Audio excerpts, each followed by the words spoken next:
हमारा next chapter जिसका नाम है मेटलर्जी। मेटलर्जी में एक्चुअली हम मेटल का आइसोलेशन करते हैं उसकी ओर में से।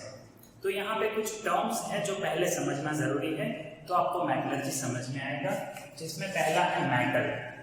मेटल क्या होता है? तो कोई भी एलिमेंट जो इजीली इलेक्ट्रॉन रिलीज करता है उसे हम कहते हैं मेटल। उसके बाद आता है मिनरल्स। तो मेटल का कोई कंपाउंड जिसको हम कहते हैं मिनरल, जैसे मेटल ऑक्साइड, मेटल सल्फाइड, तो इसको हम मिनरल कह सकते हैं। It can be metal chloride, metal oxides, metal carbonates, metal bicarbonates, तो जिसमें ऑक्सीजन का एबंडेंस अर्थ क्रस्ट में सबसे ज्यादा है। उसके बाद आएगा सिलिकॉन, उसके बाद एल्यूमिनियम और फिर है आयरन। सो अगर आपको पूछा सबसे ज्यादा अबंडेंस अर्थ क्रस्ट में कौन से एलिमेंट का है, तो आंसर आएगा ऑक्सीजन। उसके बाद सेकंड मोस्ट अबंडेंट सिलिकॉन और थर्ड मोस्ट अबंडेंट है एल्यूमिनियम, फोर्थ में आएगा आयरन। सो इसके कंपाउंड्स को हम कहते हैं मिनरल्स। जैसे आयरन के कंपाउंड ले लो, iron oxide, iron sulphide, iron carbonate, aluminium के एल्यूमिनियम ऑक्साइड, तो इस तरह के कंपाउंड्स को हम कहते हैं मिनरल। और क्या होता है? मिनरल्स के साथ जब इम्प्योरिटीज प्रेजेंट है, जैसे आयरन ऑक्साइड के साथ सिलिका भी प्रेजेंट हो, तो सिलिका क्या हो गया? इम्प्योरिटी हो गया। तो वो इम्प्योरिटी को क्या कहते हैं? गैंग या मैट्रिक्स, जो अनडिजायरेबल है। आयरन की ओर में हमको सिर्फ आयरन चाहिए ना, तो आयरन ऑक्साइड के अलावा या आयरन सल्फाइड के अलावा जो भी इम्प्योरिटीज उसके अंदर है, वो चाहे कितना भी प्रीशियस मेटल हो, चाहे उसमें गोल्ड प्रेजेंट है, तो उसको भी हम इम्प्योरिटी कहेंगे। इसका मतलब ये नहीं है कि उसको फेंक देना है, उसको हम अलग करेंगे, फिर गोल्ड को भी हम देख सकते हैं, बट अभी वो इम्प्योरिटी होगा। आयरन के कंपाउंड में गोल्ड इम्प्योरिटी, गोल्ड के कंपाउंड में आयरन इम्प्योरिटी। सो इम्प्योरिटी को कहते हैं क्या? मैट्रिक्स। लेकिन वो मिनरल्स और इम्प्योरिटी एक साथ जहां होती है उसको कहते हैं और। जैसे मैं अगर बोलूं bauxite, that is ore of aluminium. Bauxite is the ore of aluminium, जिसमें एल्यूमिना क्या है? मिनरल। बॉक्साइड में से मिलता है एल्यूमिना, वो है मिनरल, और एल्यूमिना में से मिलता है एल्यूमिनियम, वो है मेटल। तो और का जब हम प्यूरिफिकेशन करते हैं तब मिनरल मिलता है, मिनरल का आइसोलेशन करने से मेटल मिलता है। ये प्रोसेस को कहते हैं metallurgy. The process of extraction of metal from its ore is called metallurgy. तो ये तो बहुत सिंपल है। अभी ये चैप्टर में कितने मेथड्स है एक्सट्रैक्शन के वो समझने हैं, बट उससे पहले आपको समझना होगा स्टेप्स।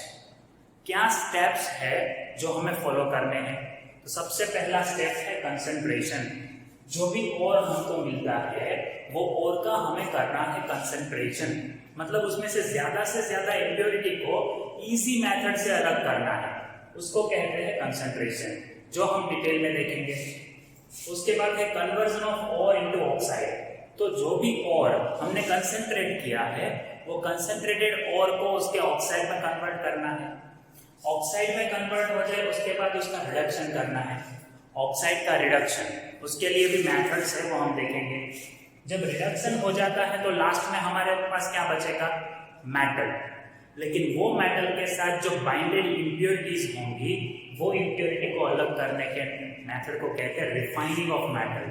यहाँ पे हमको प्योर फॉर्म में मेटल मिला, आइसोलेटेड फॉर्म में, लेकिन उसमें भी थोड़ी सी इम्प्योरिटी होगी, उसको अलग करने की मेथड को कहते हैं रिफाइनिंग ऑफ मेटल्स, जिसमें हम थर्मोडायनेमिक प्रिंसिपल्स यूज करेंगे और इलेक्ट्रोकेमिस्ट्री के प्रिंसिपल्स को भी यूज करेंगे। स्टार्ट करते हैं हम सबसे पहला मेथड कंसंट्रेशन, जिसमें सबसे पहले हम देखेंगे ग्रेविटी सेपरेशन, जिसको लेविगेशन भी बोलते हैं या फिर हाइड्रोलिक वॉशिंग भी कह सकते हो। यहाँ पे सिंपल प्रिंसिपल यूज होता है कि जो लाइटर पार्टिकल्स है वो पानी के साथ चले जाएंगे। जब एक स्लोप पे हम हाइड्रोलिक वॉशिंग करते हैं तो क्या होगा? जो पाउडर्ड ओर है उसमें से लाइटर पार्टिकल्स क्या होगा? पानी के साथ चले जाएंगे, और जो पार्टिकल्स हैवी है, जिसका डेंसिटी ज्यादा है, वो नीचे बैठ जाएंगे, तो उसका सेपरेशन हो जाएगा लाइटर पार्टिकल से। जनरली जो मेटल और होते हैं वो हैवी होते हैं और जो इम्प्योरिटीज है वो लाइट होती है, डेंसिटी उसकी कम होती है, तो हम हाइड्रोलिक वॉशिंग यूज कर सकते हैं। तो इसको ग्रेविटी सेपरेशन इसलिए नाम दिया है कि हैवी पार्टिकल्स नीचे बैठ जाते हैं और लाइटर पार्टिकल्स पानी के साथ चले जाते हैं, इसीलिए इसको हाइड्रोलिक वॉशिंग भी कह सकते हैं। सेकेंड है मैग्नेटिक सेपरेशन। ये तब होगा जब और या फिर इम्प्योरिटी दो में से कोई एक चीज मैग्नेटिक होगी, तो हम मैग्नेटिक सेपरेशन यूज कर सकते हैं, जिसमें एक रोलर होता है।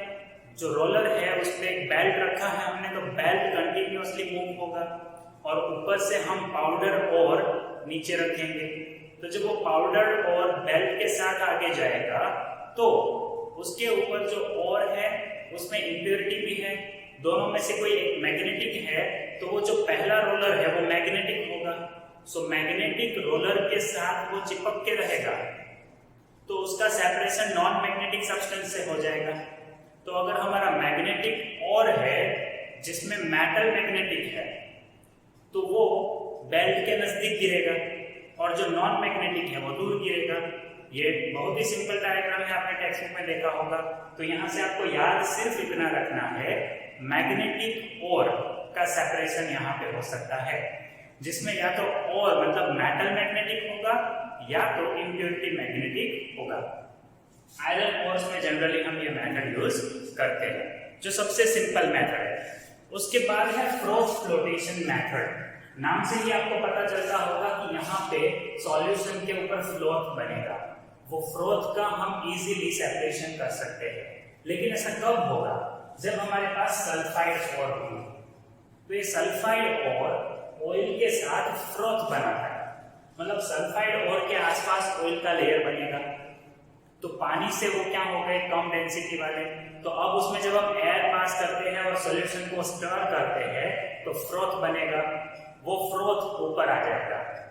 तो आप याद रखो, ये फ्रोथ बनाने के लिए हमने जो ऐड किया उसको कहते हैं फ्रोथर या फिर कलेक्टर या फिर फ्लोटिंग एजेंट। अलग अलग रेफरेंस बुक में ये अलग अलग नाम यूज होते हैं, कलेक्टर, फ्लोटिंग एजेंट या फ्रोथर। इसमें से कुछ भी अगर एमसीक्यू में पूछते हैं तो आपको ये एग्जांपल्स याद रखने हैं, pine oil, eucalyptus oil, fatty acid या फिर ज़ेंटेट, सोडियम मिथाइल ज़ेंथेट। ये चार में से कोई एक नाम आपको शायद दे सकते हैं, या एमसीक्यू होगा और पूछेंगे विच of the following is not a frother, या कलेक्टर या फिर फ्लोटिंग एजेंट। तो याद रखो ये आंसर्स है। इसमें से कुछ अलग दिया है तो वो आपको टिक करना है, that will not be a frother. Generally oil use होता है, वो सल्फाइड ऑयल के आसपास एक लेयर बनाएगा, तो जब एयर पास करेंगे, स्टर करेंगे तो उसका फ्रोथ बनेगा। अब ये फ्रोथ कभी कभी वापस भी डिसॉल्व हो जाता है, तो हमें फ्रोथ स्टेबलाइजर ऐड करने होंगे जो फ्रोथ को स्टेबलाइज करे, और उसमें आता है क्रेसोल एंड एनिलीन। ये सबसे अच्छे फ्रोथ स्टेबलाइजर है, याद रखो नाम, क्रेसोल एंड एनिलीन। उसके बाद आते हैं डिप्रेशन। ये कब यूज होंगे? सल्फाइड ओर्स के लिए फ्रोथ फ्लोटेशन यूज होता है, लेकिन अगर किसी ओर के अंदर सल्फाइड का ही इंप्योरिटी है तो कैसे इसको रिमूव करोगे? जैसे लेड सल्फाइड का हमें करना है सेपरेशन और जिंक सल्फाइड उसमें इंप्योरिटी है, तो जिंक सल्फाइड को कैसे रिमूव करेंगे? तो उसके लिए बहुत ही सिंपल मेथड है, उसको रिमूव करने के लिए यूज करते हैं हम NaCN। NaCN is used to remove zinc। तो जिंक सल्फाइड में से एक कॉम्प्लेक्स बनेगा, साइनाइड कॉम्प्लेक्स। जिंक उसके लिए फेमस है, वो साइनाइड का कॉम्प्लेक्स इजीली बनाता है, तो ये अलग हो गया। अभी लेड सल्फाइड बचा सिर्फ सॉल्यूशन में, उसका फ्रोथ बनेगा। तो इस तरह से हम फ्रोथ फ्लोटेशन कर सकते हैं, जिसमें बहुत ही इंपॉर्टेंट टर्म्स है कलेक्टर्स, फ्रोथ स्टेबलाइजर और डिप्रेशन। इसके एग्जांपल्स याद रखने हैं आपको, क्योंकि एमसीक्यू में ये पूछ सकते हैं। अब आता है लास्ट मेथड, जो कि एक केमिकल प्रोसेस है। यहाँ पे हमने जितने भी मेथड देखे, ग्रेविटी सेपरेशन, मैग्नेटिक सेपरेशन और फ्रोथ फ्लोटेशन, ये सारे कैसे है? फिजिकल प्रोसेस है, इसमें कोई केमिकल रिएक्शन नहीं हुआ। ग्रेविटी सेपरेशन हुआ, मैग्नेटिक सेपरेशन हुआ और यहाँ पे एड्सॉर्प्शन थियरी यूज हुआ, तो सिर्फ फिजिकल प्रोसेसेस है। बट यहाँ केमिकल रिएक्शन होता है, जो है लीचिंग प्रोसेस। हम यहाँ पे एल्यूमिनियम, सिल्वर और गोल्ड ये तीन सब्सटेंस के लिए लीचिंग प्रोसेस देखेंगे। तो एल्यूमिनियम में बॉक्साइट में से हमें मिलता है एल्यूमिना, तो एल्यूमिना को कहते हैं Al2O3। इसका प्यूरिफिकेशन करने के लिए हम लीचिंग यूज करते हैं। कैसे? देखो, बेयर प्रोसेस है, हॉल्स प्रोसेस है और सरफेक्स प्रोसेस है। तो तीन प्रोसेसेस हैं हमारे पास, जिसमें से बेयर प्रोसेस उसमें हम NaOH यूज करते हैं तो सॉल्युबल सॉल्ट मिलेगा, जिसमें एक्सेस ऑफ वाटर पास करेंगे तो एल्यूमिनियम हाइड्रोक्साइड मिलता है। सेकंड में हॉल्स प्रोसेस में सोडियम कार्बोनेट ऐड करेंगे, फिर से सॉल्युबल सॉल्ट मिलेगा, एक्सेस ऑफ H2 और CO2 पास करेंगे तो एल्यूमिनियम हाइड्रोक्साइड बनेगा। और थर्ड में हम यूज करते हैं carbon and nitrogen. Nitrogen aluminium के साथ रिएक्ट करके एल्यूमिनियम नाइट्राइड बनाएगा एट 1800 डिग्री सेल्सियस, जिसका आगे हाइड्रोलिसिस करने से बनता है एल्यूमिनियम हाइड्रोक्साइड। लेकिन कार्बन क्यों यूज किया हमने इसमें? सिलिकॉन की इंप्योरिटीज को रिमूव करने के लिए। So this is how we can use three processes. तीन में से कोई एक प्रोसेस यूज कर सकते हैं बॉक्साइट के कंसंट्रेशन के लिए। लेकिन कौन सा बॉक्साइट? रेड बॉक्साइट है तो उसके लिए बैरेल प्रोसेस या हॉल्स प्रोसेस। बट अगर व्हाइट बॉक्साइट है तो उसके लिए यूज करेंगे सरफेक्स प्रोसेस। तो ये भी याद रखो कि बॉक्साइट के भी दो अलग ड्रॉप्स हैं, या तो वो रेड बॉक्साइट होगा या तो व्हाइट बॉक्साइट होगा। अब सिल्वर के लिए और गोल्ड के लिए याद रखना है, यहां से भी एमसीक्यू बनता है। सिल्वर की लीचिंग प्रोसेस के लिए हम क्या यूज करते हैं? NaCl। और गोल्ड की लीचिंग प्रोसेस के लिए हम क्या यूज करते हैं? KCl। सो ये आप याद रखो। सिल्वर का सल्फाइड अगर है तो NaCl के साथ रिएक्ट करेगा तो उसका कॉम्प्लेक्स बनेगा। अब ये कॉम्प्लेक्स में से सिल्वर को कैसे एक्सट्रैक्ट करें? तो उसके लिए जिंक ऐड करेंगे, तो जिंक साइनाइड का कॉम्प्लेक्स बनेगा और प्योर सिल्वर मिलेगा। उसी तरह गोल्ड अगर KCl के साथ रिएक्ट करे तो उसका कॉम्प्लेक्स बनेगा, जिसमें से गोल्ड को कैसे एक्सट्रैक्ट करेंगे? तो फिर से जिंक ऐड करेंगे उसमें इन प्रेजेंस ऑफ KOH, तो हमें प्योर गोल्ड मिलेगा। तो ये रिएक्शंस याद रखो। चार मेथड है कंसंट्रेशन के, आपको ये लर्न करने हैं। यहां से एमसीक्यू ट्विस्टेड फॉर्म में पूछ सकते हैं। तो कंसंट्रेशन करने के बाद हमें वो ओर को कन्वर्ट करना होता है ऑक्साइड में। अब वो कैसे कर सकते हैं? तो उसके लिए हमारे पास दो प्रोसेसेस हैं, कैल्सिनेशन और रोस्टिंग। कैल्सिनेशन में हम ओर को हीट करते हैं इन एब्सेंस ऑफ एयर। तो इसमें जो कॉम्प्लेक्स ऑक्साइड है या जो कार्बोनेट्स है वो ऑक्साइड में कन्वर्ट होंगे। अब कॉम्प्लेक्स ऑक्साइड में एग्जांपल है, देखो बॉक्साइट, हेमेटाइट, जिसमें वाटर ऑफ क्रिस्टलाइजेशन है तो वो रिमूव हो जाएगा तो हमें ऑक्साइड मिल जाएगा। मतलब मॉइस्चर इजीली रिमूव कर सकते हैं, water of crystallisation easily remove कर सकते हैं हीटिंग प्रोसेस से, तो ऑक्साइड मिलेगा।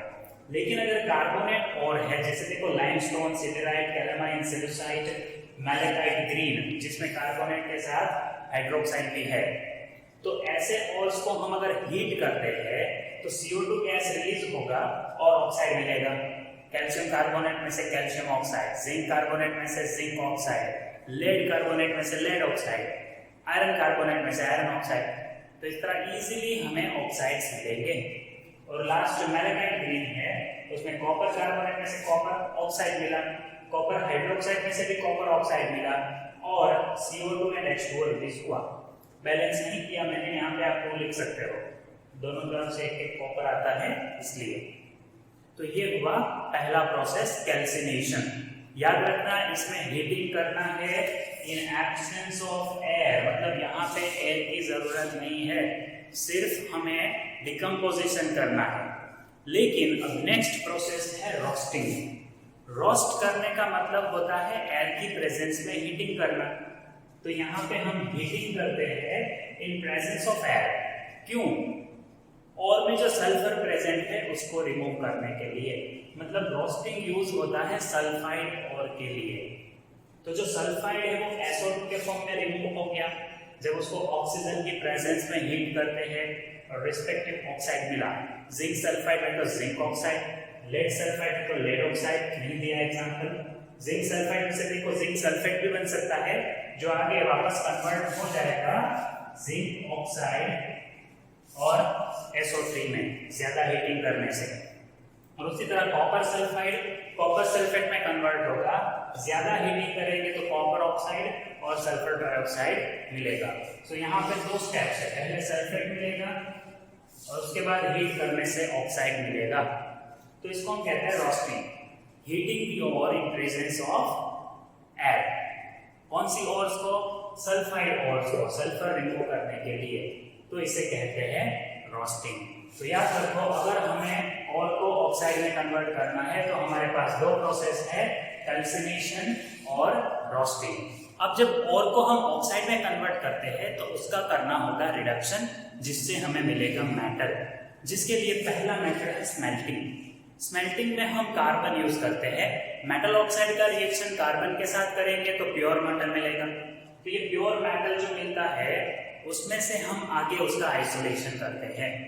सो यहाँ पे हम देखेंगे किस तरह से रिएक्शन होता है। देखो, ऑक्साइड रिएक्ट करेगा कार्बन के साथ तो ऑक्साइड का हुआ यहाँ पे रिडक्शन, जैसे जिंक ऑक्साइड कन्वर्ट हो गया जिंक में, तो जिंक का क्या हुआ?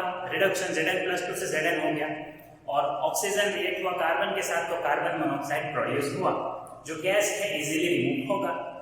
अगर हम कार्बन को ऐड करते हैं आयरन ऑक्साइड में तो भी देखो आयरन मिलेगा, लेकिन कार्बन मोनोऑक्साइड का आयरन ऑक्साइड के साथ रिएक्शन होगा तो आयरन ऑक्साइड मिलता है। सो याद रखना है, कार्बन यूज करना ज्यादा प्रिफरेबल है। अब ये कार्बन को जनरली हम कॉक के फॉर्म में ऐड करते हैं, तो मेटल ऑक्साइड में जब कॉक ऐड करते हैं तो साथ में फ्लक्स भी ऐड करना पड़ेगा। ये फ्लक्स ऐड करेंगे तो मेटल हमें मिलेगा और उसके साथ जो इम्प्योरिटी होगी वो रिमूव होगी। तो ये फ्लक्स क्या होता है? तो फ्लक्स बेसिकली 3 टाइप्स के हैं, एसिड फ्लक्स, बेसिक फ्लक्स और न्यूट्रल फ्लक्स। अब एसिड फ्लक्स का मतलब है वो नॉन मेटल के ऑक्साइड है। देखो SiO2, P2O5, तो नॉन मेटल के ऑक्साइड्स को हम कहते हैं एसिड फ्लक्स, जिसका यूज होता है बेसिक इंप्योरिटी को रिमूव करने के लिए। अब बेसिक इंप्योरिटी में आप देख सकते हो कैल्शियम ऑक्साइड, या कभी अगर आयरन ऑक्साइड है बेसिक इंप्योरिटी तो आप लिखोगे आयरन ऑक्साइड, तो वो सिलिका के साथ रिएक्ट करे, तो यहाँ पे सिलिका फ्लक्स है और कैल्शियम ऑक्साइड बेसिक इंप्योरिटी है, तो कैल्शियम सिलिकेट को कहेंगे स्लैग। तो इस तरह से हम एज अ स्लैग इंप्योरिटी को रिमूव कर सकते हैं। अगर हम बेसिक फ्लक्स ऐड करते हैं तो एसिडिक इंप्योरिटी को रिमूव कर सकते हैं। तो बेसिक फ्लक्स होते हैं मेटल ऑक्साइड्स, और एसिडिक इंप्योरिटी में एग्जांपल ले लिया सिलिका, तो सेम रिएक्शन यहाँ लिख दिया। लेकिन अब सिलिका इंप्योरिटी है और कैल्शियम ऑक्साइड है हमारा बेसिक फ्लक्स, जो कैल्शियम सिलिकेट स्लैग बनाएगा। तो इस तरह से हम silica as a impurity remove कर सकते हैं। लेकिन कभी कभी हम न्यूट्रल फ्लक्स ऐड करते हैं, जिसका यूज होता है फ्यूजन टेम्परेचर को डिक्रीज करना। मतलब एल्यूमिना अगर हम लेते हैं तो एल्यूमिना इजीली मेल्ट नहीं होता, तो उसमें हम ऐड करेंगे क्रायोलाइट या फिर कैल्शियम फ्लोराइड या फिर कैल्शियम क्लोराइड। ये ऐड करने से होता क्या है? एल्यूमिना इजीली मेल्ट हो जाएगा और कंडक्टिविटी इंक्रीज होगा, क्योंकि ये फ्री आयंस रिलीज करते हैं, तो फ्री आयंस की वजह से कंडक्टिविटी इंक्रीज होगा। तो ये यूज होता है न्यूट्रल फ्लक्स का, जिसकी मदद से एल्यूमिनियम का रिडक्शन हो जाएगा। तो ऐसे कभी किसी मेटल की और जो ऑक्साइड फॉर्म में हमें मिलती है वो कम डिसॉल्व होती है, कम मेल्ट होती है, या फिर अगर उसका कंडक्टिविटी कम है तो हम न्यूट्रल फ्लक्स ऐड कर सकते हैं इलेक्ट्रोलाइटिक रिडक्शन में। अभी देखते हैं नेक्स्ट। तो नेक्स्ट प्रोसेस है एल्यूमिनियम थर्माइट प्रोसेस, जिसमें हम एल्यूमिनियम ऐड करते हैं ऑक्साइड में और हमें प्योर मेटल मिलता है। जैसे क्रोमियम, आयरन और मैंगनीज के लिए एल्यूमिनियम प्रिफरेबल है। तो क्रोमियम, आयरन और मैंगनीज के ऑक्साइड्स इजीली मेटल में कन्वर्ट होंगे और ये एक्सोथर्मिक प्रोसेस है। एल्यूमिनियम थर्माइट प्रोसेस एक एक्सोथर्मिक प्रोसेस है, इसीलिए ये वेल्डिंग में भी यूज होता है। जो आप देखोगे रेलवे ट्रैक्स, उसको जब ज्वाइंट करना है तो वहां पे भी ये प्रोसेस यूज कर सकते हैं। और ये क्यों ज्यादा यूजफुल है? क्योंकि एल्यूमिनियम का ऑक्सीजन के साथ एफिनिटी ज्यादा है, क्योंकि एल्यूमिनियम ऑक्साइड ज्यादा स्टेबल ऑक्साइड है। सो याद रखिए एल्यूमिनियम थर्माइट प्रोसेस। नेक्स्ट है सेल्फ रिडक्शन, या इसको ऑटो रिडक्शन भी बोलते हैं। इसमें होता क्या है? इनिशियली जो सल्फाइड ओर है, कॉपर, लेड, जिंक, मर्क्यूरी, किसी का भी सल्फाइड ओर, उसका हमें रोस्टिंग करना होगा। तो रोस्टिंग करने से मिलेगा ऑक्साइड, अब ये ऑक्साइड अपने ही सल्फाइड का रिडक्शन करेंगे, इसलिए उसको कहते हैं सेल्फ रिडक्शन। सो एक्चुअली यहाँ पे सेल्फ रिडक्शन जो होता है वो पार्शियल है। पहले तो रोस्टिंग करना होगा, फिर जो ऑक्साइड्स बनते हैं वो अपने ही सल्फाइड का रिडक्शन करते हैं। जैसे लेड ऑक्साइड यहाँ जो बना वो दूसरे लेड सल्फाइड जो सॉल्यूशन में है उसका रिडक्शन करेंगे, तो इसलिए हमने इसको सेल्फ रिडक्शन कहा। बट ये पार्शियल रिडक्शन है, क्योंकि इनिशियली तो हमें क्या करना पड़ा, सल्फाइड को ऑक्साइड में कन्वर्ट करना पड़ा। ऐसा ही एग्जांपल है, कॉपर ऑक्साइड बनाएंगे तो वो अपने ही सल्फाइड का जो सॉल्यूशन में है उसका रिडक्शन करेंगे, तो इसको हम सेल्फ रिडक्शन कहते हैं। नेक्स्ट है रिडक्शन बाय मैग्नीशियम। जैसे अगर हमारे पास टाइटेनियम क्लोराइड के सॉल्ट है तो मैग्नीशियम ऐड करने से उसका रिडक्शन हो सकता है। देखो इसको कहते हैं क्रॉल्स प्रोसेस, याद रखो, कभी पूछ लिया है ना क्रॉल्स प्रोसेस क्या होता है। तो मैग्नीशियम को यूज करेंगे रिडक्शन में, तो उसको क्रॉल्स प्रोसेस कहते हैं। और उसके बाद है इलेक्ट्रोलाइटिक रिडक्शन, जो डिटेल में हम बाद में देखेंगे, जिसमें किसका इलेक्ट्रोलाइटिक रिडक्शन कर सकते हैं, जो हाईली इलेक्ट्रोपॉजिटिव मेटल है, जैसे sodium, potassium, calcium, magnesium, aluminium, ये सब हाईली पॉजिटिव मेटल है जो इजीली इलेक्ट्रोलाइट सॉल्यूशन बनाएंगे तो इसका इजीली रिडक्शन हो सकता है। तो इसलिए ऐसे मेटल्स अगर है सॉल्ट में एज अ और, तो उसका हम रिडक्शन इजीली कर सकते हैं इलेक्ट्रोलाइटिक मेथड से। तो ऑक्साइड्स का रिडक्शन करने से क्या मिला, मेटल, लेकिन वो मेटल प्योर नहीं है, उसको कहते हैं क्रूड मेटल, यानी उसका रिफाइनिंग या प्योरिफिकेशन करना होगा। वो कैसे कर सकते हैं, तो उसके लिए हमारे पास दो मेथड्स है, फिजिकल मेथड्स जो ये 3 मेथड है, और केमिकल मेथड, उसमें ये 4 मेथड करेंगे। तो फिजिकल मेथड सबसे पहले देखते हैं। तो लिक्वेशन ये कब यूज होता है, जब जो मेटल्स है उसका मेल्टिंग पॉइंट कम होगा। For metals having low melting point we can use this method, liquation use करेंगे। कैसे, एक स्लोपी सरफेस पे हम मेटल के पाउडर को रखेंगे। ये स्लोपी सरफेस में कौन से मेटल रख सकते हैं, टीन, लेड, मर्क्यूरी, बिस्मथ, इसका मेल्टिंग पॉइंट कम है, तो उसके क्रूड मेटल के पाउडर को हम यहाँ रखेंगे। तो होगा क्या, क्योंकि इसका मेल्टिंग पॉइंट कम है मेटल का, तो वो इजीली मेल्ट होगा, तो इजीली वो फ्लो डाउन करेगा, नीचे इजीली आएगा। सी metals melts and flows down on a sloping surface, leaving behind solid impurities, क्योंकि impurities का melting point यहाँ पे ज्यादा होगा, तब हम ये मेथड यूज कर सकते हैं। एग्जाम्पल्स याद रखो, एमसीक्यूज के लिए ये टॉपिक्स बहुत इंपॉर्टेंट है जो यहाँ पे अभी आप सीखो, क्योंकि इसमें से पूछ सकते हैं which of the following metal can not be refined by liquation। ये 4 मेटल रिफाइन होंगे, इसके अलावा अगर कोई लिखा है जैसे जिंक, मर्क्यूरी, ऐसा कुछ लिखा है तो आप उसको टिक करोगे, वो आपका आंसर होगा, क्योंकि वो इससे प्योरीफाई नहीं होगा। सेकेंड आप देखो डिस्टिलेशन, ये तब होगा जब मेटल का बॉइलिंग पॉइंट कम होगा। मेल्टिंग पॉइंट कम है तो लिक्वेशन, बॉइलिंग पॉइंट कम है तो डिस्टिलेशन यूज करना है।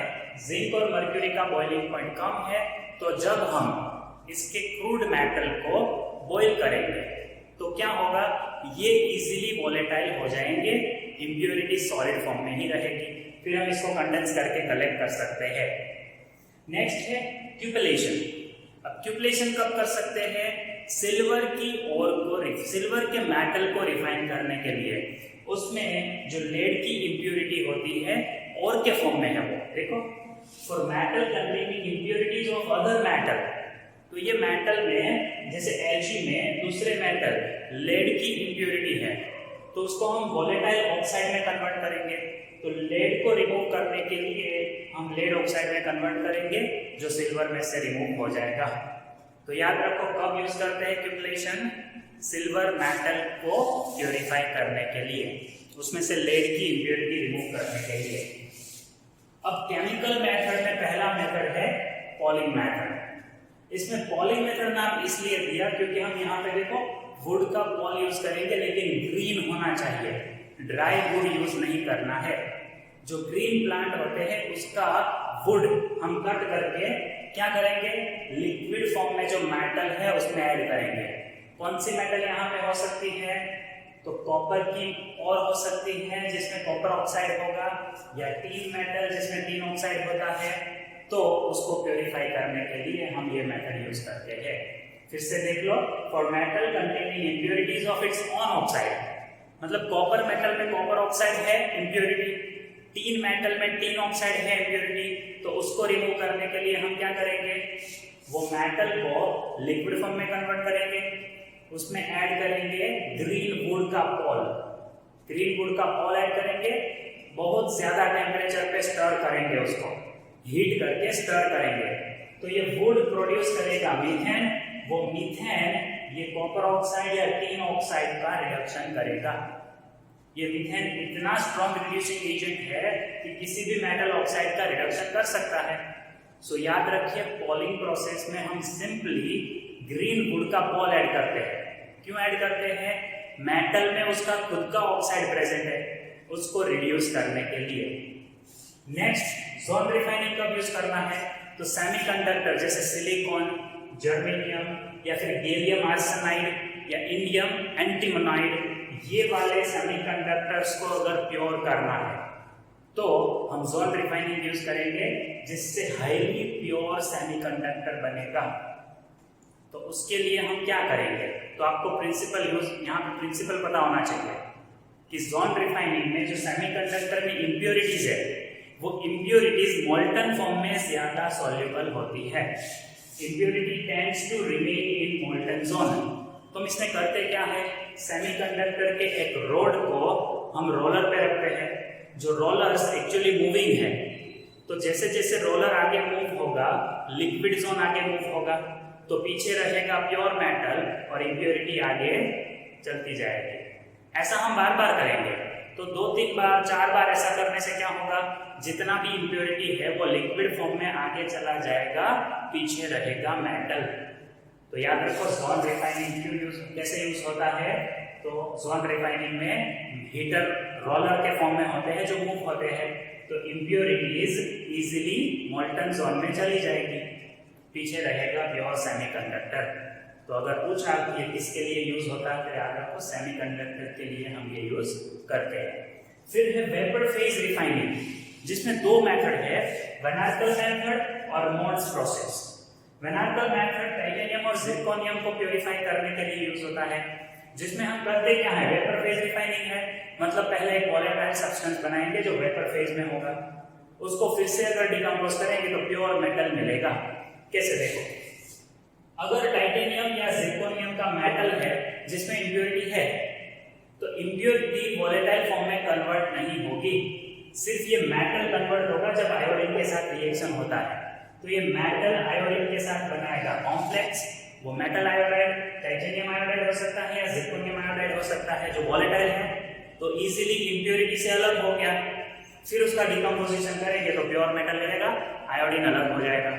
तो टाइटेनियम और जिरकोनियम, नाम याद रखो, वैन आर्कल मेथड के लिए टाइटेनियम या जिरकोनियम यूज करेंगे, जिरकोनियम या टाइटेनियम के लिए वैन आर्कल मेथड यूज करेंगे। मोड्स प्रोसेस किसके लिए यूज होता है? निकल का प्योरिफिकेशन करने के लिए। सो निकल मेटल के साथ इंप्योरिटी है, कार्बन मोनोऑक्साइड ऐड करेंगे तो निकल का टेट्रा कार्बोनिल कॉम्प्लेक्स बनेगा जो वोलेटाइल है, इसका डिकम्पोजिशन करने से मिलेगा प्योर निकल, कार्बन मोनोऑक्साइड सेपरेट हो जाएगा। सो टाइटेनियम, जिरकोनियम, निकल, ये सब जो मेटल्स है उसका प्योरिफिकेशन रिफाइनिंग करने के लिए वेपर फेज रिफाइनिंग यूज होता है। प्रिंसिपल बहुत सिंपल है, मेटल का वोलेटाइल कंपाउंड बनाना है जो इजीली इंप्योरिटी से अलग हो जाएगा, उसका डिकम्पोजिशन करने से मेटल मिलेगा। एमसीक्यूज के लिए आपको ये सब करना है। मैचिंग टाइप क्वेश्चन भी कभी कभी पूछ लेते हैं, एक तरफ लिखा है निकल, दूसरी तरफ आपको van Arkel method mode process ऐसा लिखा है, तो पता चलना चाहिए आपको क्या टिक करना है। अब आगे देखते हैं इलेक्ट्रो रिफाइनिंग। तो अब हम देखते हैं कि प्योर फॉर्म में हमें मेटल कैसे मिलेगा। तो उसमें सबसे पहले हम देखते हैं आयरन का एक्सट्रैक्शन। तो यहाँ पे वो एक्सट्रैक्शन हम ब्लास्ट फर्नेस में करते हैं। ब्लास्ट फर्नेस में हम आयरन ऑक्साइड को ऊपर से ऐड करेंगे, जैसे वो हेमाटाइट ओर का पाउडर फॉर्म है, बट उसके साथ हम कैल्शियम कार्बोनेट भी ऐड करेंगे। वो क्यों, ये हम यहाँ देखेंगे। सो ऊपर से ब्लास्ट फर्नेस में हम क्या ऐड करते हैं, बोलो, हेमेटाइट का पाउडर और कैल्शियम कार्बोनेट। तो क्या रिएक्शन होगा, इनिशियली जो हेमेटाइट है वो कार्बन मोनोऑक्साइड के साथ रिएक्ट करके Fe3O4 देता है, नीचे आने पे हायर टेम्परेचर पे वापस कार्बन मोनोऑक्साइड के साथ रिएक्ट करेगा तो FeO सिंपल ऑक्साइड बनेगा। उसी टाइम पे ज्यादा टेम्परेचर होने की वजह से कैल्शियम कार्बोनेट कन्वर्ट होगा कैल्शियम ऑक्साइड में, और हेमेटाइट में जो सिलिका की इंप्योरिटी है उसके साथ कैल्शियम ऑक्साइड रिएक्ट करेगा तो हमें मिलेगा कैल्शियम सिलिकेट। मतलब ये कैल्शियम कार्बोनेट ने जो कैल्शियम ऑक्साइड प्रोड्यूस किया वो एज अ फ्लक्स यूज हुआ। कौन सा फ्लक्स होगा, ये बेसिक फ्लक्स, जिसने सिलिका को रिमूव किया। अब आगे प्रोसेस होगा, ये आयरन ऑक्साइड जैसे जैसे नीचे जाएगा, यहाँ टेम्परेचर बहुत ज्यादा होता है तो यहाँ पे वो कार्बन मोनोऑक्साइड के साथ रिएक्ट करके प्योर मेटल में कन्वर्ट होगा। लेकिन अभी भी कुछ आयरन ऑक्साइड बाकी होगा जो मेटल में कन्वर्ट नहीं हुआ, तो वो जब नीचे जाएगा तो और कार्बन के साथ रिएक्ट होगा। सो इतने हाई टेम्परेचर पे अब एक भी आयरन ऑक्साइड के मॉलिक्यूल बाकी नहीं रहेंगे, वो प्योर मेटल में कन्वर्ट होंगे, लेकिन वो पिग आयरन कहलाता है। यहाँ पे जो हमें लिक्विड आयरन मिलता है वो पिग आयरन है जिसमें 4% कार्बन होता है, जिसको हीट करेंगे तो कास्ट आयरन में कन्वर्ट होगा जिसमें 3% कार्बन होता है। इसका यूज बहुत सिंपल है, कास्टिंग प्रोसेस में हम इसको यूज कर सकते हैं क्योंकि वो हार्ड है, और ब्रिटल है तो बाद में हम जब चाहे उसको तोड़ सकते हैं। उसके बाद आता है रोट आयरन। रोट आयरन कैसे मिलेगा, तो वो कास्ट आयरन के हीटिंग से हमको मिल जाता है। तो ये प्योरेस्ट फॉर्म है। अगर एमसीक्यू पूछा which of the following is purest form of iron, pig iron, cast iron, wrought iron, तो आप लिखोगे wrought iron is the purest form.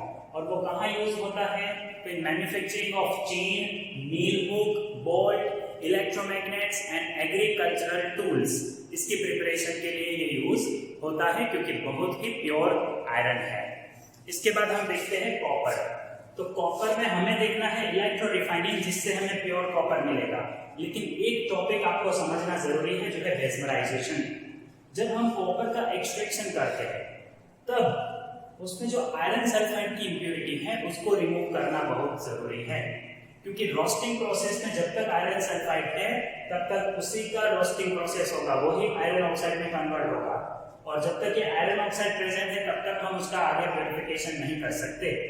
तो आयरन ऑक्साइड को सिलिका के साथ रिमूव करने की प्रोसेस को कहते हैं mesmerisation. So iron oxide react with silica and forms silicate, iron silicate, जिसको कहते हैं स्लैग। तो याद रखो, कॉपर के एक्सट्रैक्शन में आयरन सिलिकेट एक स्लैग है, उसी तरह आयरन के एक्सट्रैक्शन में कैल्शियम सिलिकेट एक स्लैग था। तो स्लैग का फॉर्मूला चेंज हो सकता है डिपेंडिंग ऑन इंप्योरिटी। यहाँ पे कैल्शियम ऑक्साइड इंप्योरिटी है, सिलिका इंप्योरिटी है तो कैल्शियम सिलिकेट स्लैग है, यहाँ पे आयरन इंप्योरिटी है तो आयरन सिलिकेट स्लैग है। तो इसको हम रिमूव करेंगे। इस तरह से मेटल में जो इंप्योरिटी है उसको मेस्मराइजेशन से रिमूव कर सकते हैं। अब जो हमें रिडक्शन से प्योर मेटल मिला कॉपर, वो इम्प्योर होगा, जिसको हम ब्लिस्टर कॉपर कहते हैं, उसको हम एनोड पे रखेंगे और कैथोड पे पहले से प्योर कॉपर होगा। बट ये एनोड में से जो कॉपर प्रोड्यूस होगा वो कॉपर डिपॉजिट होगा प्योर कॉपर पे, जहां 99.99% प्योर कॉपर मिलेगा, और एनोड पे जो इंप्योरिटी था वो नीचे सॉल्यूशन में रहेगा, जिसको कहते हैं एनोड मड, क्योंकि वो इंप्योरिटी एनोड में से निकला। अब वो इंप्योरिटी को फेंक नहीं देना है क्योंकि उसमें प्रीशियस मेटल भी हो सकते हैं, बट वो इंप्योरिटी से और एनोड से निकली, इसलिए उसको कहते हैं एनोड मड।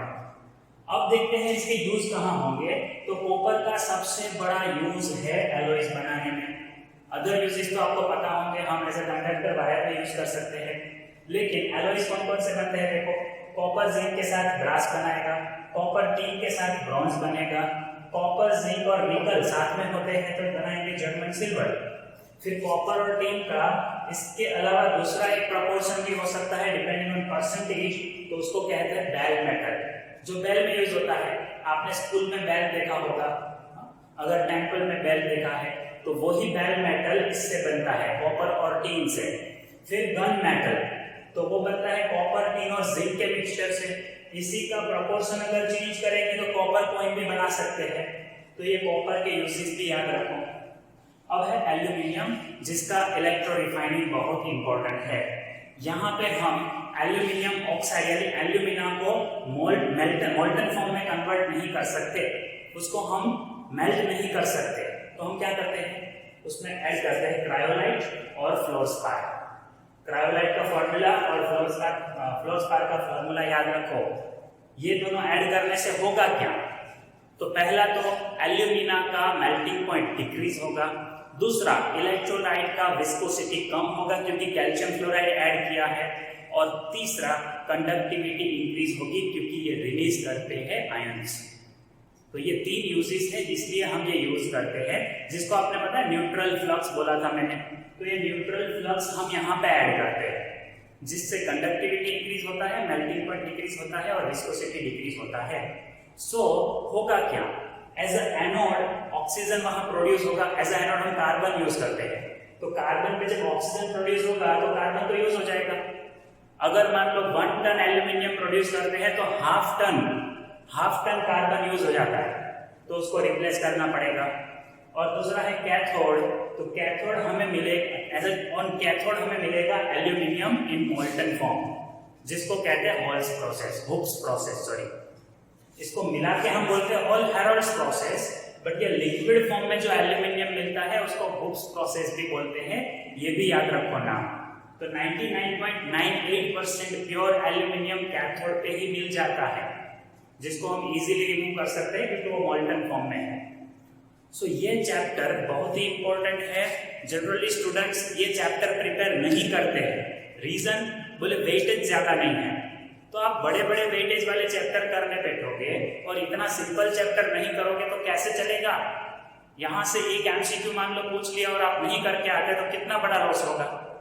तो अच्छी तरह से चैप्टर करो, और नीचे वर्कशीट रखा है तो वर्कशीट का प्रैक्टिस करो तो आपको पता चलेगा थ्योरी कितना याद रहा।